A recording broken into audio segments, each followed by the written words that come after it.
After my husband's death, I kept quiet about the fact that he had signed the entire company over to me. At the memorial service, my son smirked and said, "Mom, I'm the boss now. Your place is cleaning my office bathroom." He had no idea what surprise was waiting for him at the office the very next morning. 40 days. 40 days. They say on the 40th day, the soul finally says its final farewell to the earthly world. I sat deep in an armchair in the parlor of our Hamptons estate, and it felt as if it was my soul preparing to leave, to follow him, my Victor. The house was packed with people, soft voices, the muted clink of glassware, the barely noticeable scent of expensive perfume mixed with the heavy, sweet fragrance of the lilies I'd arranged for the service. Everything was done correctly, properly, just as it should be for the remembrance of a man of Victor Holloway's stature, the founder of the Sterling Reserve. From the outside, it might have looked like I, his widow, was the center of this sorrowful ritual. But I wasn't the center. I was behind glass, observing the events as if watching a silent scene in a play. Everyone who approached me offered the same words. "Maya, stay strong. Victor was a great man. What a loss." I nodded, thanked them, and even managed to force out something that resembled a smile. But their eyes looked right through me. They saw only the shadow of their partner, their boss, their friend, a beautiful, well-kept accessory to Victor's genius. They saw the woman who, for 40 years, had orchestrated perfect dinner parties, selected the right linens, and made sure every guest's glass was promptly refilled. None of them had any idea that it was during those very dinners, beneath the clinking of glasses and the quiet crackle of the fireplace, that the most critical deals were finalized. That it was me, simply Maya, who spent hours on the phone with Belgian chocolatiers and French curers, not discussing contracts, but their children, their gardens, their joys, and their sorrows. Victor called it the social glue. He used to say, "Maya, I build the walls, but you fill the house with life. Without you, it's just a stone box." Now the box felt empty. In my lap rested a slim folder of embossed leather. I hadn't let it out of my sight since the day the notary, an old family friend, handed it to me. "This is Victor's final wish," he'd said. "He asked that I give this to you personally, and only after the official will has been read to the others." The official will was predictable. The estate, the city penthouse, the investment accounts. Everything was split between my son and me. The company, however, was not mentioned in the official papers. Everything was right here, in this folder. I knew what was inside. I had scanned the lines in the notary's office and hadn't opened it again. I couldn't. It felt too much like a betrayal, reading about a future without him, when my own heart felt like it had stopped. 100% of the shares of the Sterling Reserve passed to my sole ownership. His final gift, his final trust. I mindlessly ran my fingers over the folder's smooth surface. It was the only thing that felt real in this buzzing, blurry haze of unfamiliar faces and empty words. Poor Maya, how will she manage on her own now? I overheard two women whispering by the fireplace. Victor managed everything. She was just his wife. I wasn't offended. They were merely voicing what everyone thought, what apparently even my own son Grant thought. I found him with my eyes. He wasn't grieving. He was animated. He stood at the center of a group of men in expensive suits, our top executives, explaining something to them with fervor, gesturing energetically. A corporate, confident smile played on his face. He was already trying on his father's chair for size. In his movements, the way he adjusted his tie, the way he condescendingly patted our chief financial officer, Arthur Vance, on the shoulder, there was the impatient anticipation of tomorrow, the day he would become the full and undisputed owner. My heart tightened with a new, distinct pain, not from sorrow, but from something cold and sharp. Victor adored his son, but he was never blind. "He has much of my drive, Maya," he'd told me one evening in his study, "but little of your soul. He sees numbers, not people. I fear one day it will destroy him." Grant noticed my gaze. Saying goodbye to his audience, he headed toward me. Arthur Vance, our longtime family friend, followed him like a faithful aide. "Mom." Grant stopped in front of me, blocking the light from the tall floor lamp. His voice, usually so much like Victor's, sounded different now. It had a metallic edge I'd never heard before. "We need to talk." He didn't wait for a response and led me toward the buffet table, laden with the exquisite appetizers I had personally selected that morning. Imported caviar, delicate pâtés, rare cheeses, everything that made up the pride of our company, the work of his father's life. "I've been thinking," he began, taking a canapé topped with black caviar from a tray. He didn't even look at the food. He just popped it into his mouth as something entirely expected. "Starting tomorrow, I officially take over. So Dad's office is mine now. You'll need to clear out his personal effects, and yours, too. From the estate, I mean. I plan to redecorate and host corporate receptions here. For business, you understand. You won't be comfortable here anymore. You'll move into the city penthouse. It's smaller, but it will be enough for just you." He said this so casually, so simply, as if discussing rearranging furniture, as if he wasn't evicting me from the home where I had lived for 40 years, where every corner held the memory of his father. I remained silent. A strange numbness grew in my chest. Grant smirked, noticing my silence. He seemed to mistake it for compliance, the confusion of a weak woman who needed to be put in her place. "And another thing," he added, wiping his fingers on a napkin. "You'll have a pension, don't worry. But sitting idle is bad for you at your age. You need to stay, engaged." "Your place now." He looked me up and down with an appraising gaze, and a flash of open disdain crossed his eyes. "Well, you can start by tidying up my office bathroom." He uttered those last words quietly, almost intimately, leaning into me. They held such venom, such a desire to humiliate, that the air around me seemed to freeze. In that instant, something broke, or perhaps something new was forged. The heavy, suffocating lump of grief in my chest didn't vanish, but it was suddenly covered in a thin crust of ice. The clinking of glasses, the voices, the music, all the sounds instantly faded, as if someone had pulled an invisible switch. I stopped smelling the lilies and the expensive cigars. The whole world narrowed down to 2 points. My son's self-satisfied face, and the smooth, cool surface of the folder with the will on my lap. I realized with deafening clarity he hadn't just insulted me. On the day of his father's memorial, in the home his father built, he had trampled on Victor's memory. He hadn't just humiliated his mother.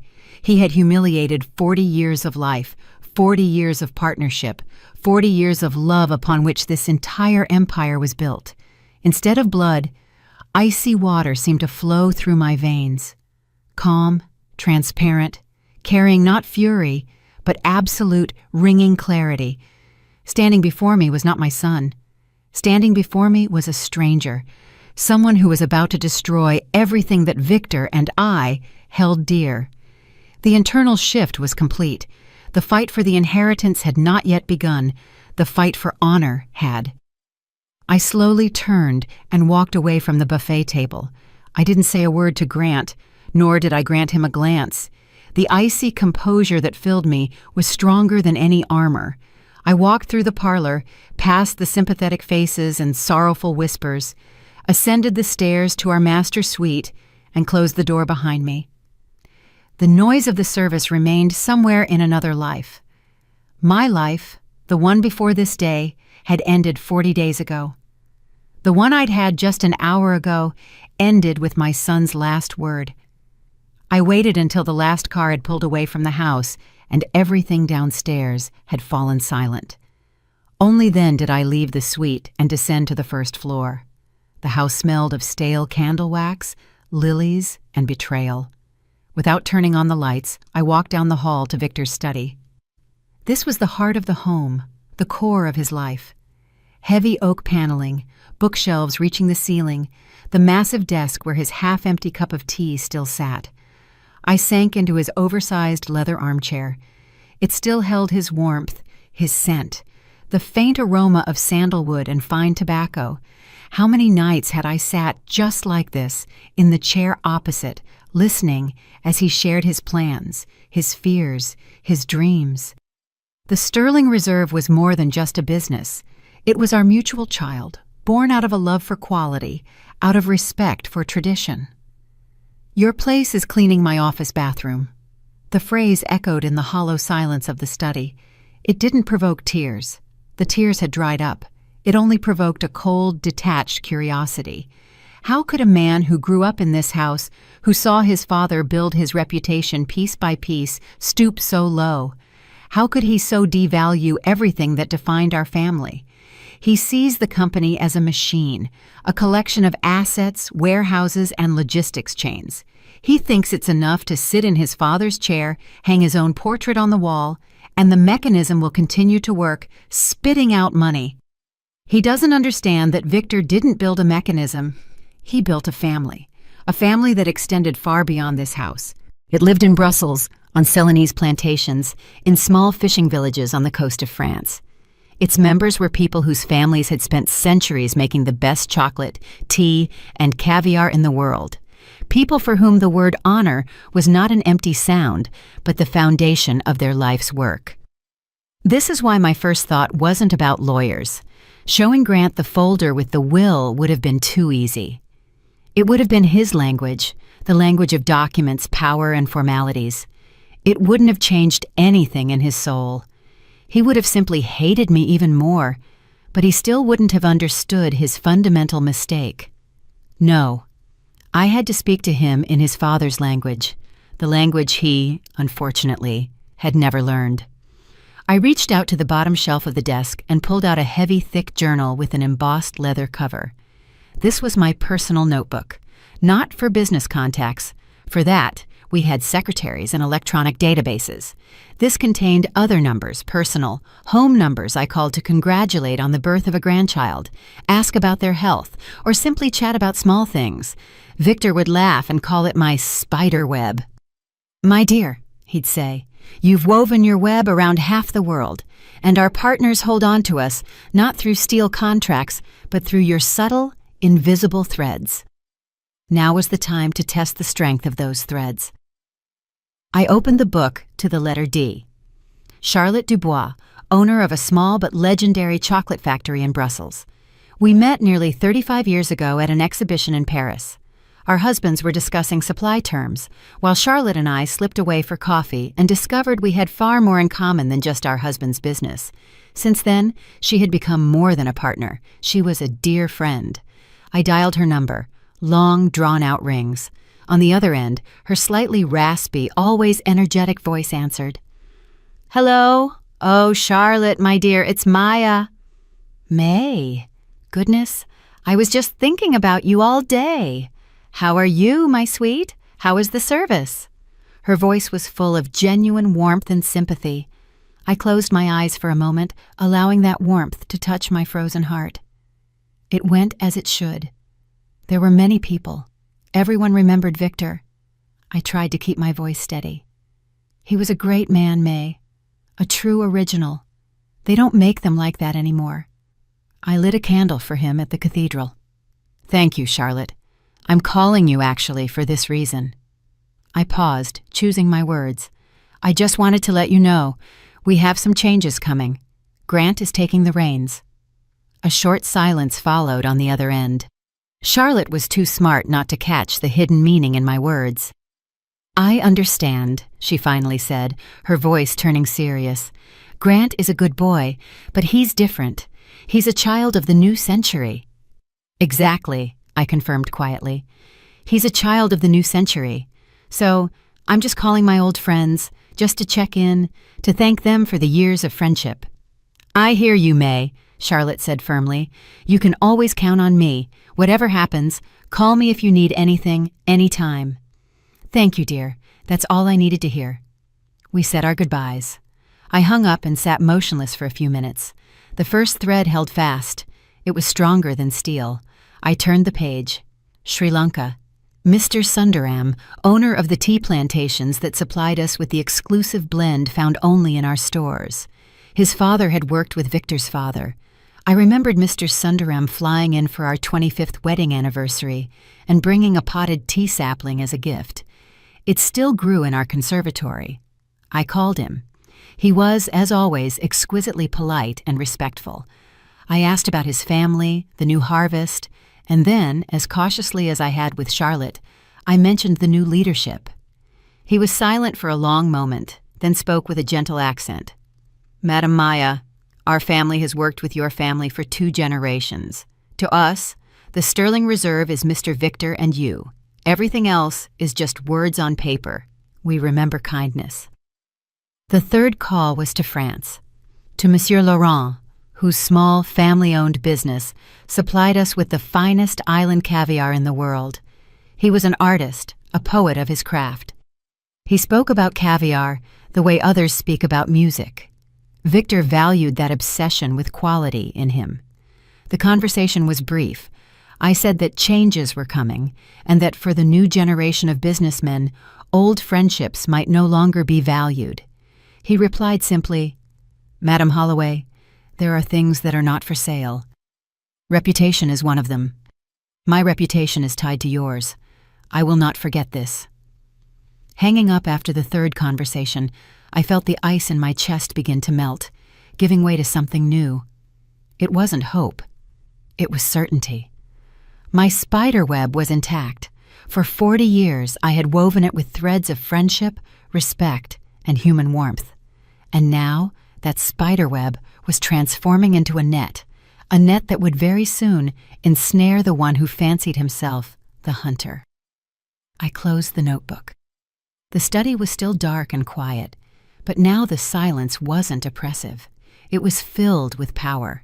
I had made my first move, and I had made it not as an offended mother or a humiliated widow, but as the owner of the sterling reserve.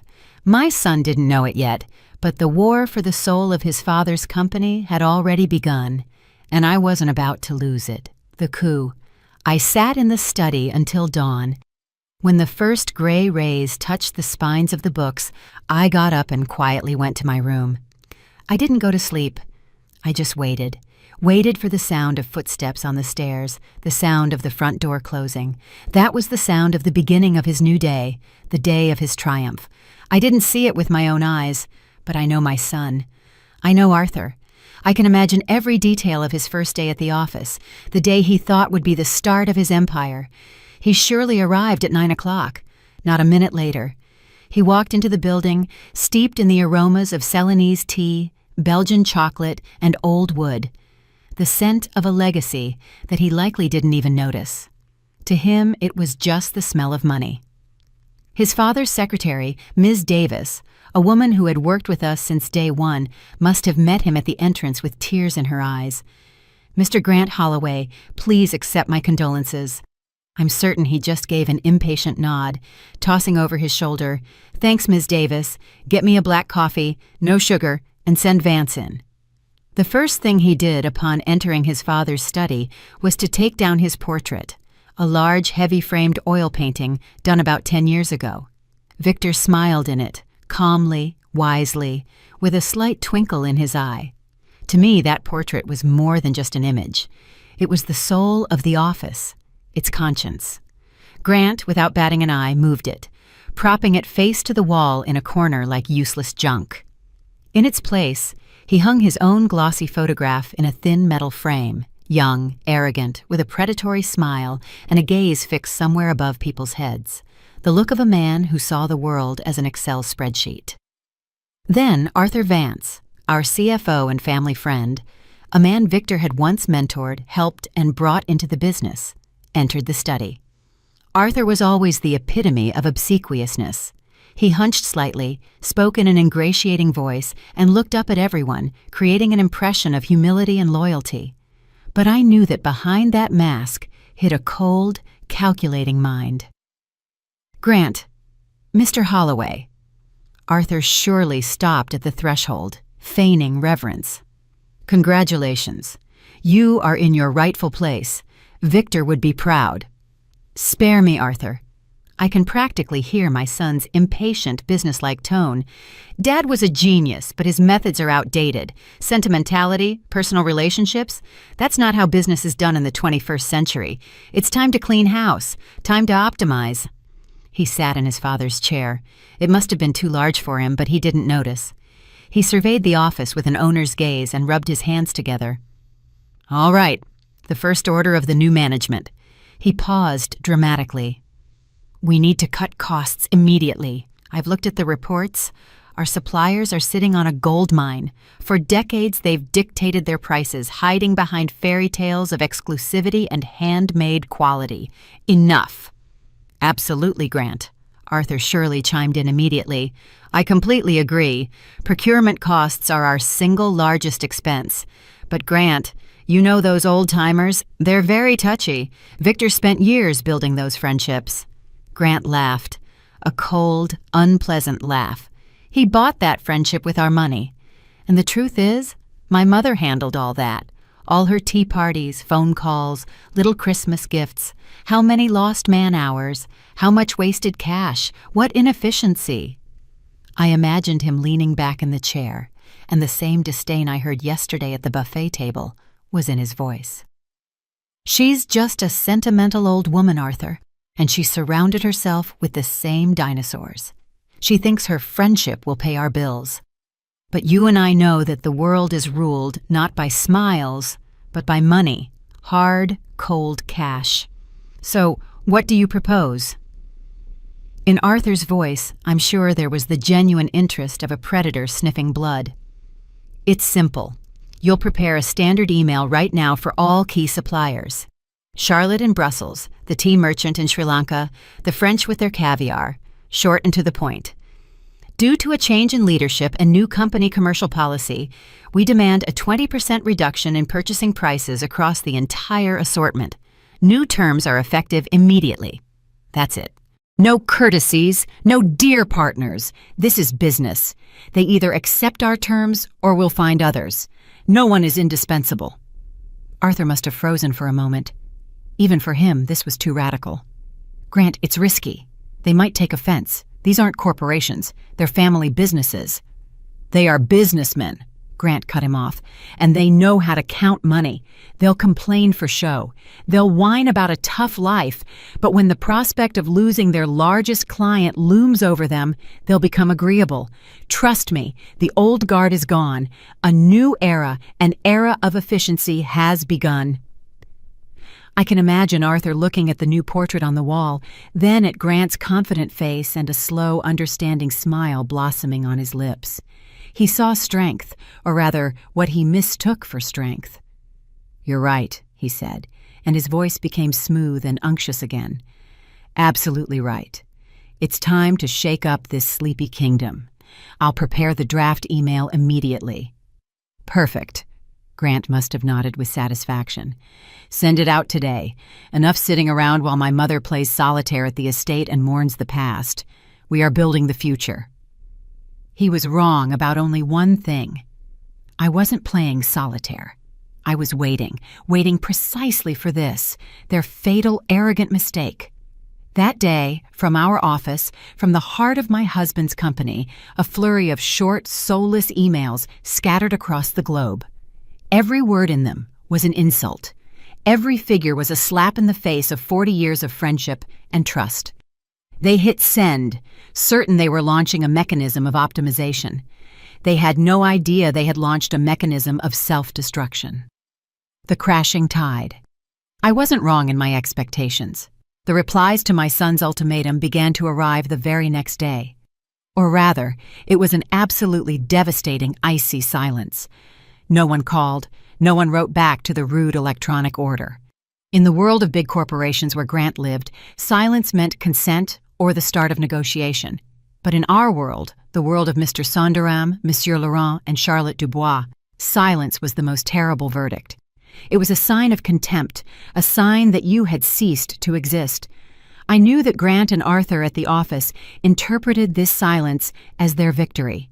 They were surely sitting in Victor's study, sipping cognac and congratulating each other on a clever move. See, Arthur? I told you. They swallowed it. Now they'll know their place. Their smugness was so predictable that I could feel it even here, miles away in the silence of our estate. I was doing what I always did, caring for the life in this house. I was repotting Victor's favorite orchids. He used to say they were like me, fragile on the outside, but with an unbreakable inner core. I carefully cleaned the roots, prepared the fresh soil, and this measured, familiar work was calming. It was real, unlike the false, hurried rat race currently happening at the company. The phone call caught me off guard. I recognized the number, Brussels. My heart paused for a moment, then began to beat steadily and strongly. It had begun. May? Charlotte's voice on the line was unrecognizable. It wasn't just serious like last time. It was hard as steel, ringing with suppressed fury. Yes, Charlotte, I'm listening. I got it. This letter from your son. She spat the words out as if they were poison. It's not even a letter. It's a slap in the face. A 20% demand immediately? After 35 years of partnership, after everything between our families, does he think we're faceless conveyor belt suppliers? Does he think my chocolate is just cocoa beans and sugar that can be assessed by stock market quotes? I remained silent, letting her vent. Her anger was justified. It was the anger of a person whose honor had been insulted. My husband, God rest his soul, would turn over in his grave if he saw this. Victor and I worked on a handshake for 20 years before we signed the first official contract, because his word was more reliable than any paperwork. And this boy. I know, Charlotte, I said quietly. I know everything, and I'm so sorry you had to read that. Sorry, May? I'm not sorry. I'm furious, she exclaimed. I've already prepared the official response, a termination of all shipments. My chocolate will never appear in your stores again, not while... She suddenly stopped, took a deep breath, trying to calm herself. But I'm not calling about that, she said in a different tone, quiet, tense, full of dread. That letter was just an insult, but what happened an hour later, that's something else entirely. I froze with the orchid pot in my hands. Dirt scattered onto the floor, but I didn't notice. What happened, Charlotte? I received an official request from the legal department of Omnicorp. At those words, the cold that had only thinly crusted over my grief pierced me right through to the heart. Omnicorp, the cheap, faceless conglomerate that bought up famous brands and sucked the soul out of them. They left only the name, and under it, they sold mass-produced, low-grade products made in gigantic automated factories. Victor hated them with all his heart. He called them the grave diggers of quality. They don't create, Maya, he'd often say. They only destroy. They take the history, the reputation, the life's work of true masters, and they turn it into dust, a line in a quarterly report. It's the worst kind of barbarism in a business suit. What did they want? My voice sounded hollow, as if from a well. They wanted confirmation of the terms of my exclusive contract with the Sterling Reserve, Charlotte said slowly, distinctly articulating every word. They informed me they are in the final stages of a merger and acquisition of your company. They plan to buy you out, May, completely. They wanted to make sure the contracts with key suppliers, that is, me, would remain in force after the change of ownership. May, what in the hell is going on over there? I sank onto a side table. The pot slipped from my hands and shattered, scattering soil and the orchid's pale, delicate roots across the floor. But I didn't hear the sound. I only heard the deafening roar in my ears. This wasn't just betrayal. It was desecration. Grant and Arthur, they didn't just want to take the company from me. They didn't just want to kick me out of the house and humiliate me. It was much worse. They had planned from the beginning to sell Victor's life's work to his fiercest enemy, the one he despised most in the world. They were going to take his name, his reputation, his legacy, and hand it over to the gravediggers of quality. And now I understood everything. Their haste, their cruelty. The demand for a 20% discount wasn't just greed. It was pre-sale preparation. They wanted to show Omnicorp they could optimize costs and squeeze even more profit from the suppliers. They were boosting the company's investment appeal before slaughtering it like a hog at a fair. And Arthur Vance, the family friend, he was there the whole time. He looked me in the eye at the memorial, offered words of sympathy, and behind my back, he was cutting deals with the murderers of Victor's business. He manipulated my son, playing on his greed and vanity, to pull off this transaction and line his own pockets. My blood turned to ice. The pain from Grant's words at the memorial was nothing compared to this. That was a blow against me. This was a stab in Victor's back. The dead cannot defend themselves. They cannot uphold their honor. Then I must. The battle for the company was over before it began. Now this was a war for my husband's soul. And in this war, I had no right to lose. Charlotte, my dear. My voice was calm, but it held a firmness she didn't expect from me. I ask one thing of you. Don't send any official replies yet. Do something else. Tell everyone, tell all our mutual friends about this request from Omnicorp. Call Mr. Sundaram. Call Monsieur Laurent. They need to know the fate planned for the business we all served. They need to know that their names and reputations are about to be sold at auction. A pause followed on the other end, and then I heard a quiet, almost awestruck gasp. "I hear you, May," Charlotte said. And in her voice, there was no longer anger.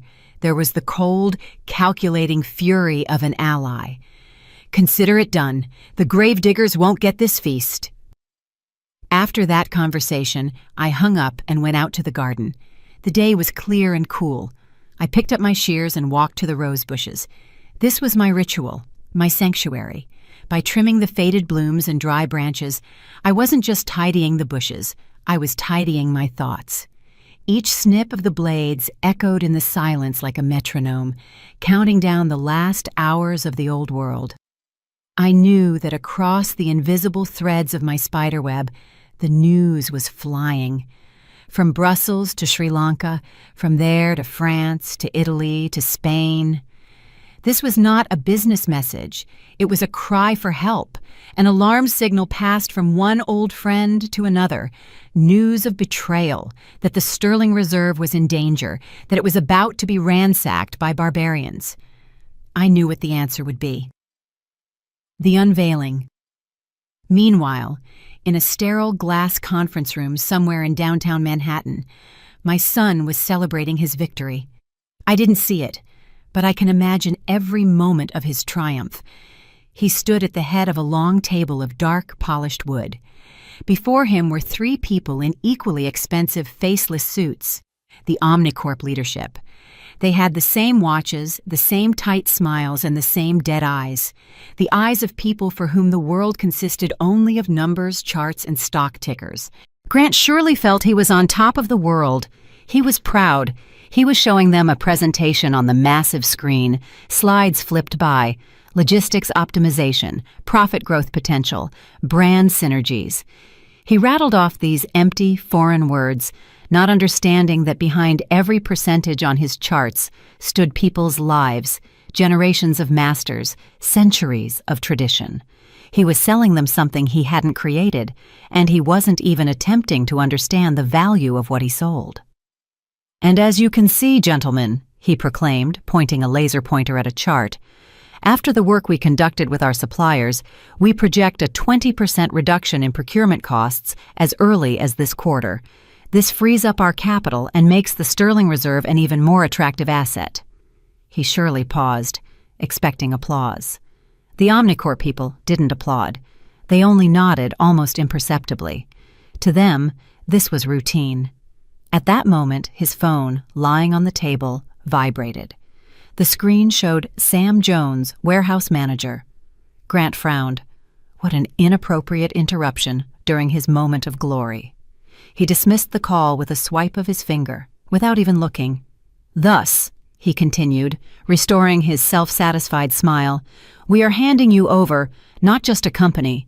We are handing you a finely tuned mechanism with enormous potential and, most importantly, exclusive, long-term contracts for the world's finest delicacies. This is our greatest treasure, The phone vibrated again, persistent. Sam Jones, warehouse manager. The irritation on Grant's face was now undisguised. How dare some warehouse clerk distract him when the fate of millions was being decided?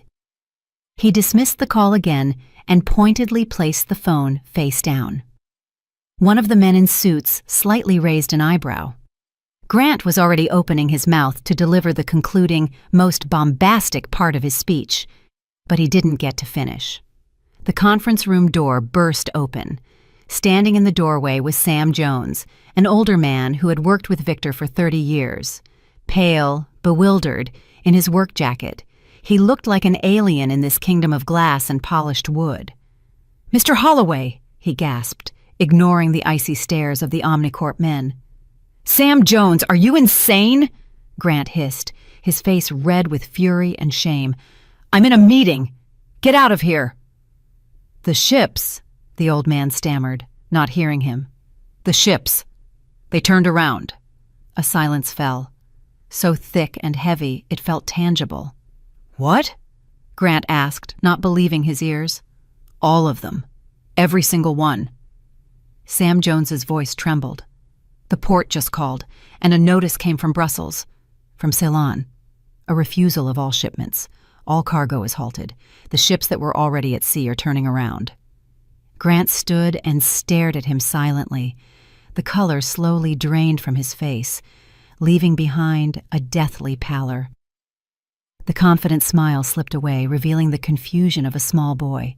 Behind him, the slide with the profit growth chart still glowed on the huge screen. Now it looked like a cruel joke. The Omnicorp men exchanged silent glances.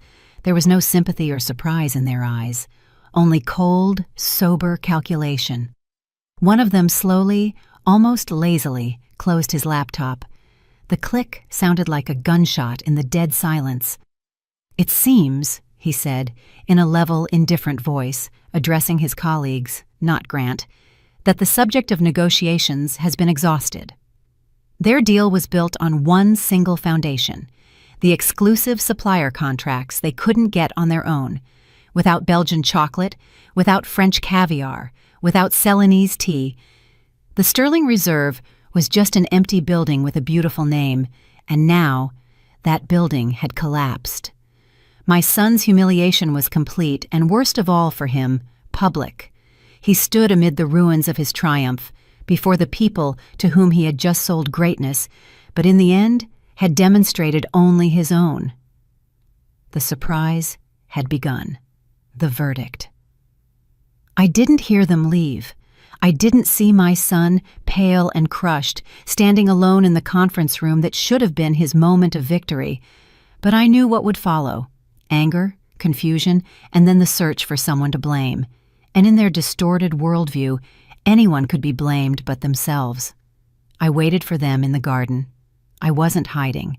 I was simply where I belonged, in my world, which I had created and nurtured for decades. The sun warmed my shoulders. The air was thick with the sweet, honeyed scent of the blooming roses. I held a small pair of gardening shears and methodically clipped the spent blossoms to give strength to the new ones. This work demanded attention and calm. It did not tolerate haste. I heard them long before I saw them. First, the furious squeal of tires at the estate gates, a sound utterly foreign to this place. Then the car doors slammed shut, so hard it sounded like they'd been kicked open. Gravel crunched under quick, heavy footsteps.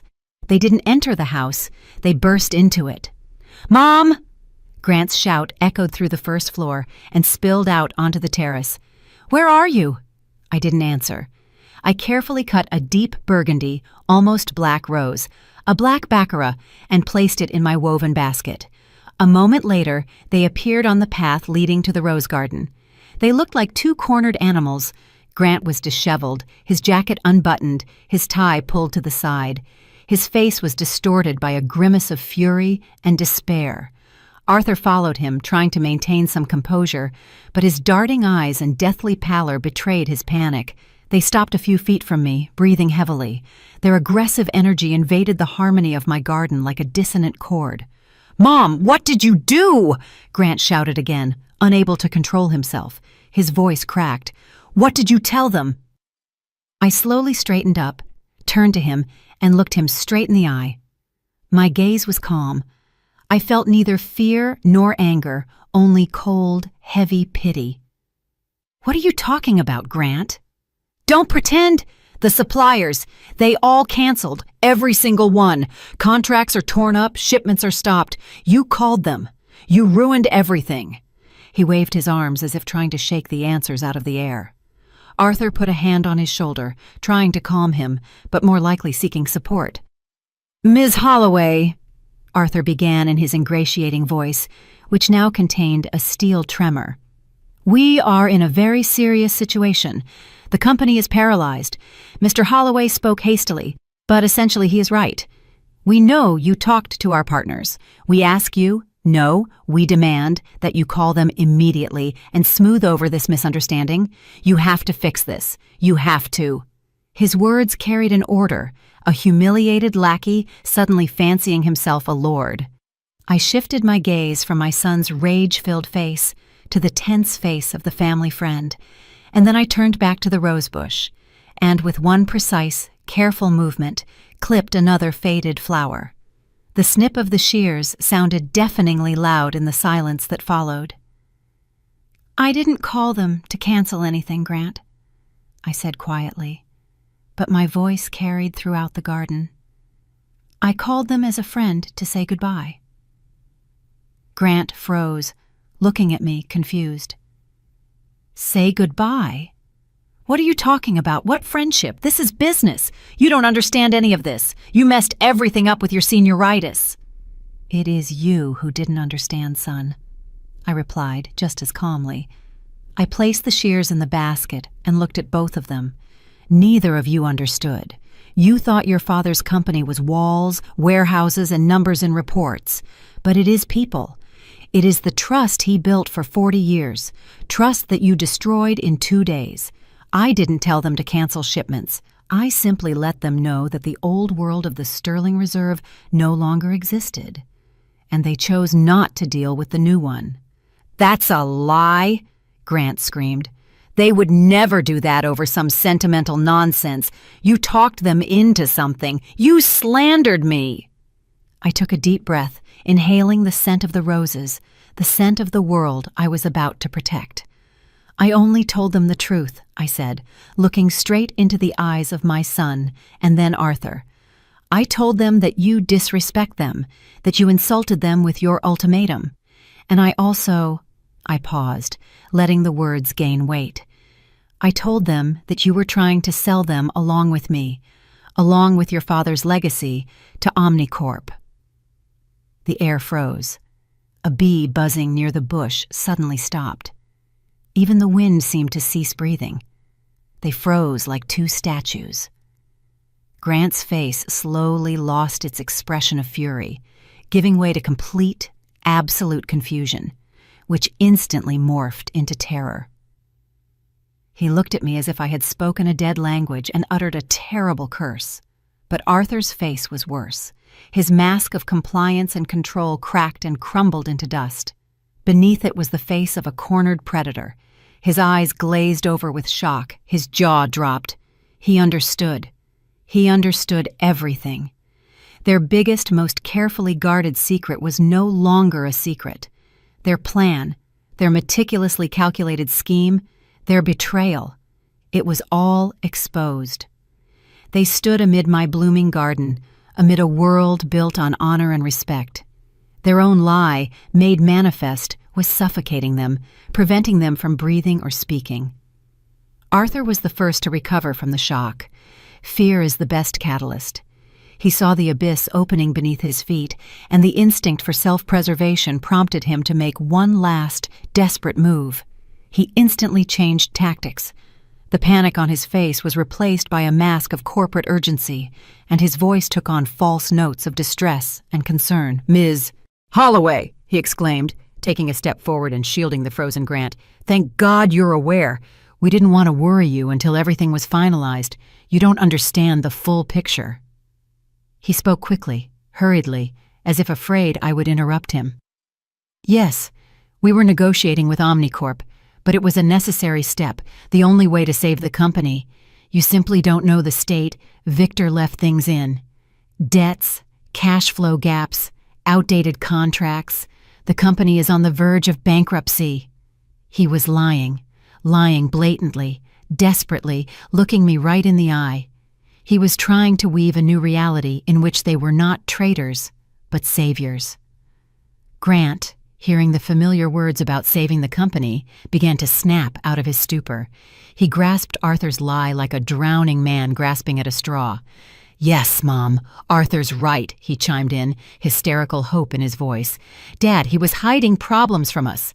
We wanted to fix everything and then tell you. And now it's all ruined, but it's not too late." Arthur immediately seized the moment. He opened the folder he'd been holding all this time and pulled out a few sheets of paper. "Here." He stepped even closer and nearly thrust the documents into my face. "Ms. Holloway, you must sign this immediately. This is a power of attorney transferring emergency powers to Grant Holloway. It will give him the right to act on behalf of all owners to reanimate the deal with Omnicorp. It's our last chance. If you don't sign, the company will declare bankruptcy tomorrow. You will destroy your husband's life's work." This was their final gambit, a mixture of blackmail, threats, and fabricated panic. They were pressing on my most painful spots, my supposed business incompetence, my fear of complex terminology, my guilt for the company's collapse. They still saw me as a weak, sentimental widow who could be intimidated and forced to comply. They thought I would break. I didn't even glance at the papers he held out. I calmly placed the basket of roses on the garden bench. Then I put the shears in there.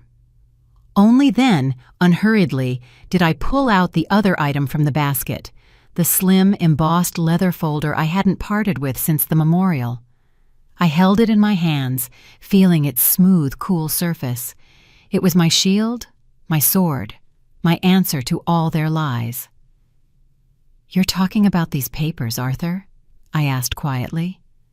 They both stared uncomprehendingly at the folder in my hands. They didn't know what it was. To them, it was just another object from the sentimental old woman's world. I stepped toward them. They instinctively backed away. I stopped right in front of Arthur and held the folder out to him. "Take it, read it." He hesitated, looking suspiciously at me, then at the folder. Grant peered over his shoulder. Finally, Arthur tentatively took it. His fingers trembled as he opened it. I watched their faces. This was the moment of truth. The moment when their world, built on lies and arrogance, was about to crumble into dust. First, Arthur scanned the first page. His eyebrows furrowed in confusion. Then he began to read more carefully. His eyes widened with every line. His breathing became shallow. The color completely drained from his face, leaving a sickly gray pallor.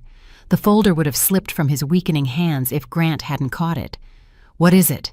he asked impatiently, and then his own gaze devoured the document. I saw the same thing on my son's face. The slow, terrifying realization, the shattering of all hope, a complete, crushing defeat. The folder contained only 2 pages. The last will and testament of Victor Holloway concerning his company, a short, clear, unambiguous text stating that 100% of the shares of the Sterling Reserve, Inc., upon his death, passed into the sole and full ownership of his wife, Maya Holloway. They were silent. The world had collapsed around them. They stood on its wreckage, speechless. I walked over and took the folder from Grant's slackened hands. Then I looked him straight in the eye. There was no longer anger or smugness in them, only emptiness. "My place is not cleaning your office bathroom, Grant," I said. My voice, calm and steady, rang out in the garden's silence like a judgment.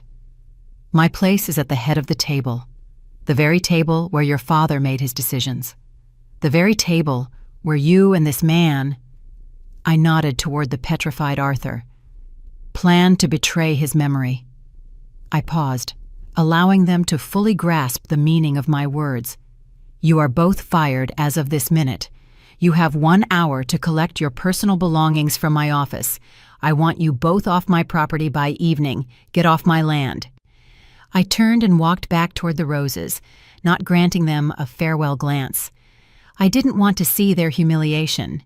Their defeat brought me no joy, only the bitter satisfaction of justice restored. Behind me, I heard a quiet, choked sound, a gasp, perhaps a sob. Then, hurried, scraping footsteps on the gravel. A car door slammed, then a second. The engine roared, and the squeal of tires on the gravel tore through the silence of my garden. And then, everything was quiet. They were gone forever. I stood alone amid the blooming roses. The air was clean and fresh again. I picked up the shattered orchid pot from the ground. The roots were intact. I knew it would survive. I would repot it, and it would bloom even more magnificently than before. The work wasn't over. It was just beginning. The legacy. The next morning, for the first time in many years, I arrived at the office not as a guest, but as the owner. I walked into the building, and it felt as if the familiar aromas of tea and chocolate greeted me differently, with respect. Ms. Davis, Victor's secretary, met me at the entrance. Her eyes were red from crying, but this time they were tears of relief. She silently took my coat, and that simple gesture held more loyalty and support than 1,000 words. The first thing I did was enter the study. Grant's glossy portrait still hung on the wall, alien and false. I took it down without looking and handed it to Ms. Davis with the words, "Dispose of this." Then I walked to the corner where Victor's portrait was propped against the wall. I gently lifted it, wiping away the dust. He looked at me with his wise, slightly weary smile, and in his eyes I read approval. I hung it on its rightful place myself. The soul of the company had returned home. Next, I summoned the department heads and the legal counsel. I didn't give a grand speech. I simply said, "As of today, pursuant to the final will of my husband, I am taking office as the Chief Executive Officer of the Sterling Reserve. All orders given by Grant Holloway are annulled." No one asked a single question. I saw relief in their eyes. That same day, 2 letters left my office. The first, short and official, was addressed to the legal department of Omnicorp. It stated that the Sterling Reserve had not, was not, and would never be engaged in any merger negotiations with them. Any further attempts at contact would be considered hostile action. The second letter was addressed to our lawyer. It was an order to initiate an investigation into the activities of former CFO Arthur Vance on charges of fraud and attempted damages to the company in an exceptionally large amount. The mechanism of justice was set in motion. And then I did something I hadn't done in 20 years. I packed a small suitcase and headed to the airport. This was my first business trip, but I wasn't flying to sign contracts or discuss logistics chains. I was flying to Brussels to have dinner with a friend. Charlotte and I sat in a cozy little restaurant on the Grand Place. The air smelled of waffles, chocolate, and Old Stone. We drank Burgundy wine and talked about everything. Our husbands, our children, how quickly life had flown by. We said almost nothing about business. Only at the very end of dinner did Charlotte take my hand, look me in the eye, and say, "Victor would be so proud of you, May. You didn't just save a company, you saved our shared history." New bloom. Several months passed. Winter gave way to spring, and spring to summer. And one day, I was standing in our tasting room. It was my favorite place in the office, a bright room with a huge oak table covered in samples of our products. But today, it was particularly noisy and joyful. All my old friends were gathered around the table. Charlotte, who had flown in from Brussels, the smiling Mr. Sundaram from Sri Lanka, the elegant Monsieur Laurent from France. They hadn't come for a board meeting. They had come for the launch of a new product. Small, elegant jars of pear confiture stood on the table. This was my first personal recipe. In it, the sweetness of Belgian pears was combined with a spicy note of Ceylonese cinnamon and the delicate aroma of French brandy. It wasn't just a dessert. It was a symbol of our alliance. I picked up one of the jars. It was warm from the light of the lamps. I looked at the faces of my friends, at their happy, interested eyes, and I smiled. "We will call it the Charlotte," I announced, and my voice was firm and clear. I looked at my friend, and her eyes filled with tears of joy, in honor of true partnership, in honor of a friendship that proved to be stronger than any contract and more valuable than any money. The applause erupted. I looked at these people, at the fruits of our joint labor, and for the first time in many months, I felt not just peace, but true, quiet happiness. I had saved my husband's legacy, but I hadn't stopped there. I had begun to create my own. I saved the soul of the company, not with spreadsheets and stock tickers, but with respect. I wasn't just in my place. I had finally found it, and I was free. And that brings to a close the story of Maya Holloway. It is a story of quiet strength, of a dignity that cannot be stripped away, and of how true values, respect, loyalty, and human relationships sometimes prove to be a much greater capital than money and formal power. This narrative is not so much about business as it is about legacy, about the fact that some things cannot be sold, and honor, once lost, cannot be bought back for any millions.